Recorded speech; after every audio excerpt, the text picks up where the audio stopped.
Segundo bloque de Zona Crítica hasta las 22 horas en vivo, Héctor, y ya le damos paso para hablar de economía al quien recibimos siempre cada miércoles, que es a Marcelo Viso. Marce, ¿cómo estás? Hola Euge, buenas noches a todos en el piso. Héctor, ¿cómo estás? Buenas noches. Muy bien, buenas noches, buenas noches. Bueno, Marce, la situación sobre el comportamiento del dólar blue, que si bien se dice es un mercado chiquito, pero su comportamiento cuando sube, cuando baja, impacta en el precio de la manteca, del pan o de otros bienes más onerosos.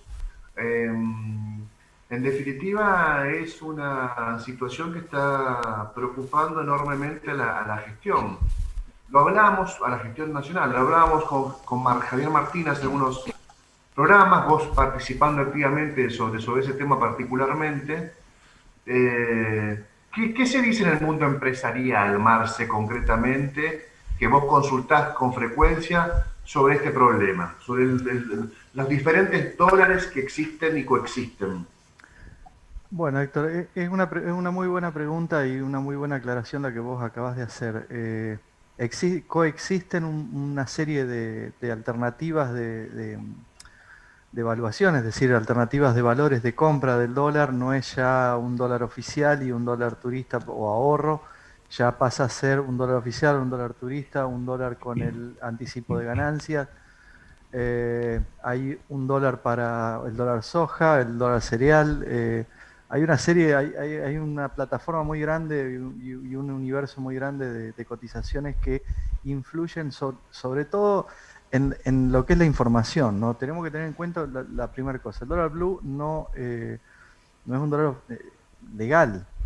Uno por ahí ve que es, incluso en muchos otros canales, la cotización del dólar blue es el valor central, el eje central de cotización, el eje de discusión, y hasta se olvidan de informar la cotización oficial, que hoy la cotización oficial es de 83 pesos. Si ustedes lo buscan, lo van a tener que buscar bien porque realmente hay una falta de información acerca de esto. Y sí, por otro lado, las distintas tendencias, tanto en alza como en disminución, hay que tener en cuenta que la semana pasada el dólar tocó techos máximos. Estamos hablando del blue porque es el que mayor variación tiene. Si bien yo acabo de aclarar que no es el dólar oficial, es el que más mira la gente, y es un poco para explicar cómo se manejan los distintos tipos de variaciones. La semana pasada tocó valores históricos en 195 pesos por dólar, y esta semana, si lo analizamos hoy, ha bajado a 178. Hoy cerró a 178 pesos la cotización de este mismo billete. Es el dólar que uno compra en blue, digamos, para no En el decir otra mercado palabra. negro. Efectivamente. Y frente a este panorama, Marce, que también era el tópico que nos convocaba hoy, obviamente, aunque suene a consuelo de sonso, todo el mundo tiene un gran problema. Todos los que están gestionando en cualquier país del mundo tienen un gran problema de pensar a la semana que viene, ni siquiera el 2021. Pero en este contexto, y vos digamos, que bueno, que te interesás por los temas del mañana, digamos, del corto y largo plazo, ¿se puede pensar en un presupuesto general de recursos y gastos cuando tenés, cuando es todo un interrogante el crecimiento que vas a tener, la inflación que vas a tener y el valor del dólar que vas a tener? Tal cual, ¿Es Héctor. un presupuesto medio irreal el que se va a aprobar o es un presupuesto posible? Es un presupuesto que va a haber que tenerlo sobre la marcha, es decir, va a haber que hacer un análisis sobre la marcha. Todo lo que se apruebe hoy se puede borrar pasado mañana. Hay que tener en cuenta que estamos viviendo una situación histórica, una situación de pandemia que no se ha vivido desde principios del siglo XX, es decir, más de 100 años, alrededor de 100 años atrás.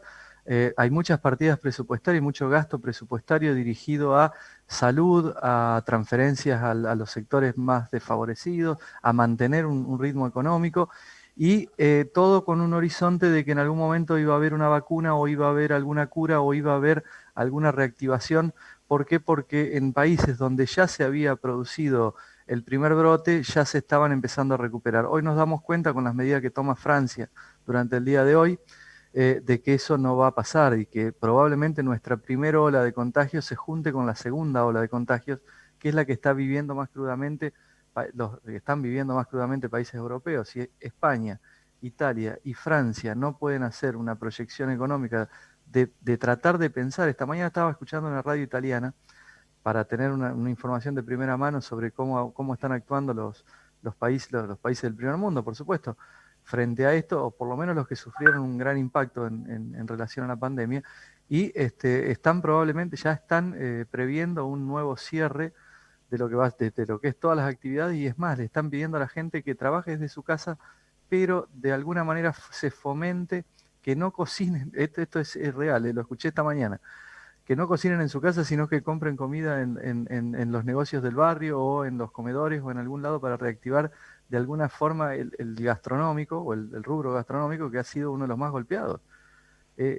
Nosotros estamos hablando, y el presupuesto que se va a votar, que se envió el 15 de septiembre de este año, habla de un crecimiento en relación al PBI del 2020 de un 5,5, pero el PBI 2020 se prevé hasta ahora una disminución de un 12,1%, es decir, el año que nos va a llevar unos 3 años recuperar el nivel de PBI, porque la proyección en realidad dentro del presupuesto está para 3 años, 5,5, 4,5, y el último año, que va a ser el 2023, un 4%. Entonces, nos va a llevar 3 años recuperar esos niveles. No podemos saberlo, no hay forma de saberlo a ciencia cierta. Sí hay mecanismos matemáticos para calcularlo, por supuesto.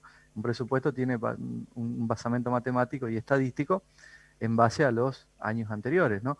Por eso se prevé una inflación o una disminución. A ver, para que tengan una idea, la inflación que se prevé acumulada para el año 2020 va a ser del 32%, ¿sí? Y la que se prevé para el acumulado del año 2021, el presupuesto del año próximo, va a ser del 29%.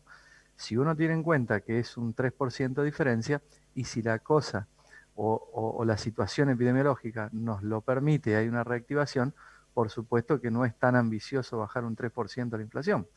Ahora, seguimos leyendo el presupuesto y encontramos que el déficit público va a pasar a 1,6 billones de pesos.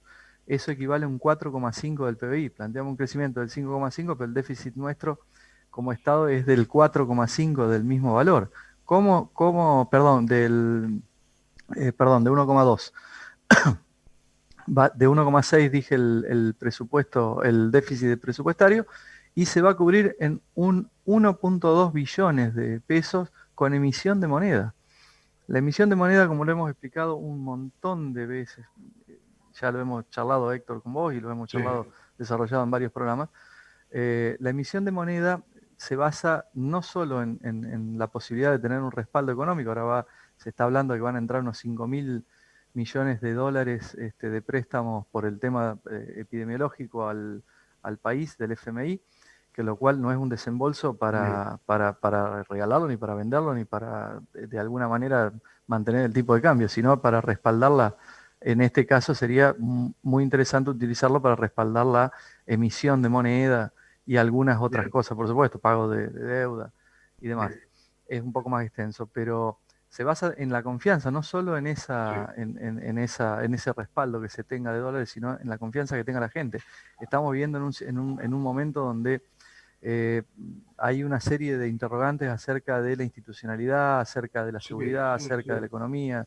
El debate es mucho más amplio que cuánto va a ser el déficit real del Estado para el año que viene. Y ahí no se tienen en cuenta, en ese valor de déficit, todo lo que es las partidas presupuestarias que puede llegar a absorber o que pueden llegar a generarse por una segunda ola de COVID o un rebrote de esta epidemia. Para ser realistas, nosotros el año lo arrancamos con un dólar o cerramos el año 2019 con un dólar de 64 y estamos en 82.